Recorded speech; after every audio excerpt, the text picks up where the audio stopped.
some old blackface society masks. Quite interesting.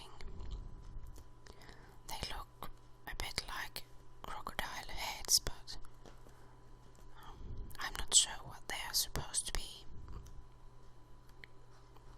Very interesting still. So, Quileute myths and legends. All people have wondered how the world was formed and how they came to be on it. Their explanations often take the form of epic stories, peopled by supernatural figures and characters whose exploits and accomplishments account for the physical world as they see it. Whether these first folk are called Adam and Eve or Quileute and Powell, the accounts all deserve respect. Prejudices often color our perspective in this area. Our stories are scientific, everyone else's are myths. However, the sensitive individual realizes that all answers to the most basic questions and answers for a particular time. When that time is over or circumstances change, these mythological answers may become unnecessary, but they do not become uninteresting.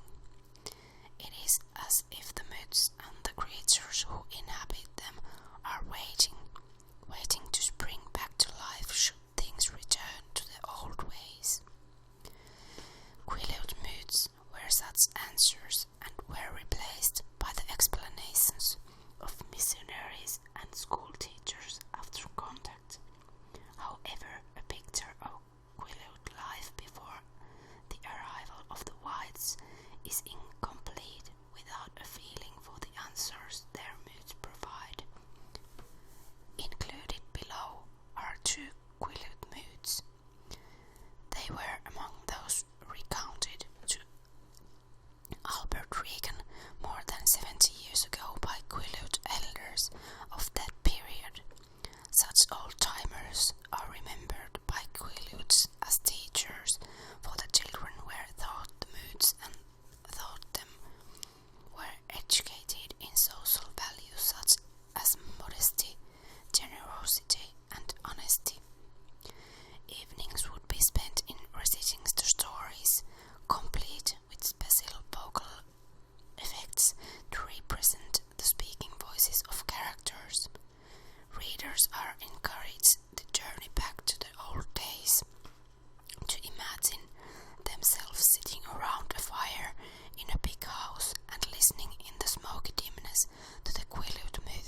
strength enough to stretch this bow and shoot this arrow.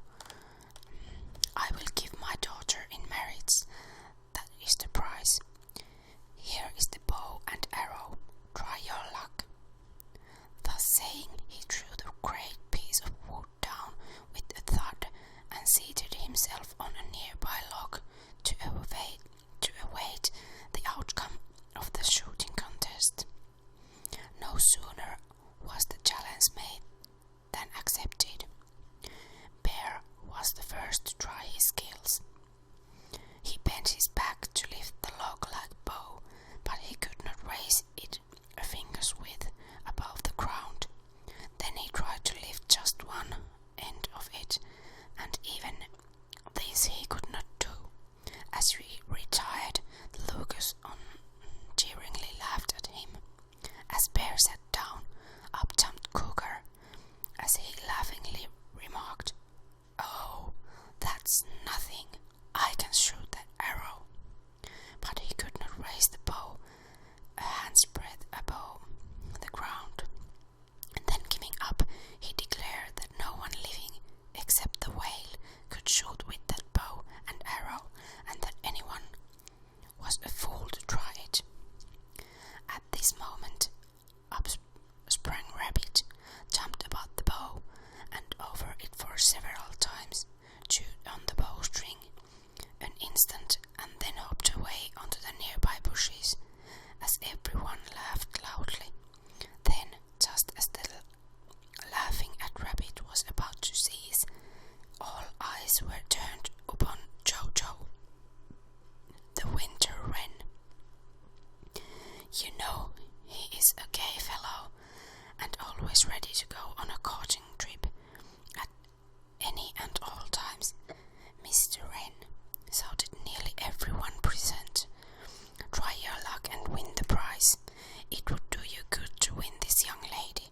You'd settle down and be more than the dandy that you are now. Try your luck." Besides being very handsome, Wren possessed a very violent temper. Quickly he threw himself into a passion and began to strut and flutter and hop, as he muttered over and over again his scolding, clamoring, abusive "Joe, Joe, Joe, Joe." Then after he had thus fluttered about for a considerable time, he began to call his Tamanavis guardian spirit power. Moreover, in those days he had strong spirit power. His Tamanavis came to his aid, and soon, though small as he was, he went to the great bow and the large arrow. Around and over them he fluttered for several minutes, as he was adjusting his power to his use. He then quickly flew down beside the log-like bow, and to the amazement of all, raised it and put it in position for shooting. Across it he then placed the large-sized arrow. Through his Tamanavis powers, he raised them so that the arrow pointed to the center of the dome of the heavens. For a moment he stood there as he steadied his muscles and took aim. Then, zip, and the arrow sped forth into space and out of sight. Next down came the bow to the ground with a thud, and Wren fluttered off into the bushes as he uttered his abusive "Joe," and at the same time stated that he did not wish the prize, for he considered Miss Porpoise too homely to become his wife.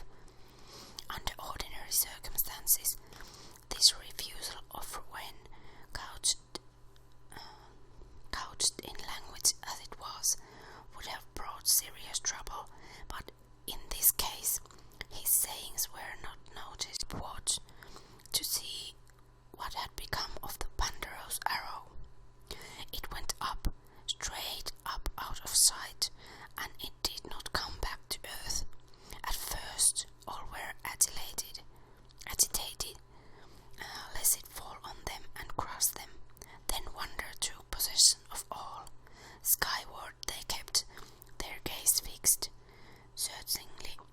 scanned the heavens, yet no arrow could they see. Of the assembled throng, no one had eyes powerful enough to see so far into space.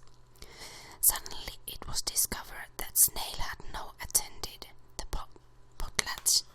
Furthermore, it was known that he had very penetrating, powerful eyes, so Eagle was sent to bring him to the place of the meeting. Now Eagle was always a thief as now, so finding Snail asleep, he plucked out his eyes and appropriated them himself. That's why Eagle has such sharp eyes and Snail has none. Eagle is using Snail's eyes, even in our time. After procuring the eyes, he soared back to the potlatch hall, and there in the front yard he began to look for this arrow that never came back. He looked and looked with the stolen eyes and finally saw the end of the arrow as a very tiny speck. It had stuck into the lower surface of the blue above, and there it was sticking with heavy end suspended. On seeing the arrow's suspended end, he called Wren to him, and through the appropriated eyes, he showed him the arrow. For the time being, they were using snail eyes as we now use field glasses. Then, as soon as the latter saw the arrow sticking high up in the sky, he seized the powerful bow and dispatched an arrow upward, using the large suspended end of the arrow already up there as a target. So well did he aim that he hit the end of the first arrow with the second, and it too stayed up there in that bar above, and thus did he continue shooting arrows till he had caused one arrow to be suspended below another, and the arrow column reached from earth to the sky, a ladder from earth to heaven. Then, curious to know what was up above, the lookers on began to arm themselves and climb this improvised ladder. Up they climbed, hand over hand, bare fashion. It was in the afternoon when they began to climb, and they climbed for days and days. Finally, one night they reached the place of heaven. The first arrow had punctured the firmament, and besides it there was a great hole up through which they all climbed. It was night when they got there, and as no one was expecting an enemy in that country, all were either sleeping or were at their night's labours, such as fishing and trapping, they succeeded in crawling into heaven unmolested. On arriving up above, the earthly host scattered about to see what was to be seen, and also to find something to eat. Some of them went to the fish traps, which they found in operation, and there they saw huge piles of fish, which they stole. But when they tried to eat them, they found they were only hard wood nuts. And at about the same time, Skate fish was skulking about in the dark in the vicinity of the house. The inmates of the place, of course, did not know he was there, so a woman, in emptying her chamber pot, threw it on him, and since that time his flesh has never tasted good. Others went to see the beautiful bright star that shines in the evening and morning skies, and to their surprise they found it to be a red, sore-eyed old man whose wife was a daughter of earth, a young woman he had deceived by the shining eyes. They all camped in a meadow, or rather huddled together there, but such a place in front of them was a great river, and in the adjacent forest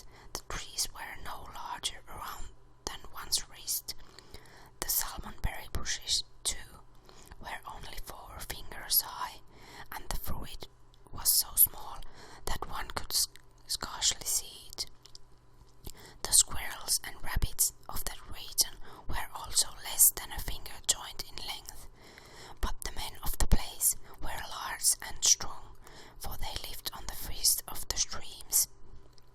When our people camped there, it was very cold, but across the river they could see a fire. So Mink swam over and stole a few gleaming coals, put them in his rain hat, and recrossed the river with them. But his act was discovered before he had hardly crossed the side of the people of Earth. Instantly, the Hemelni war whoop could be heard on every side. The river soon swarmed with canoes, and in an incredibly short time, a terrible battle was on. The people of Earth were defeated, and soon were trying to climb down the ladder in panic. But the worst was to come. Before half of them were down, the ladder became unjointed and fell to earth, crushing all who were on it, and the other unfortunates are still up there in the starry vault, for they have never yet been able to get down to their old home. After the ladder fell, there was great trouble in Whale's house. Cougar blamed Whale and Wren for all the trouble, and soon a fight was on. Cougar scratched Whale on his lower jaw and caused great slits, alternating with ridges, to be formed.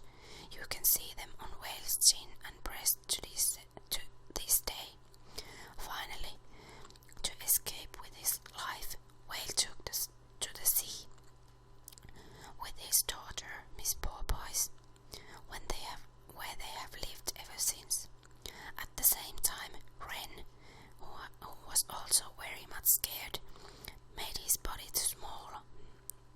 so small that he escaped through a knothole into the lodge. Then to the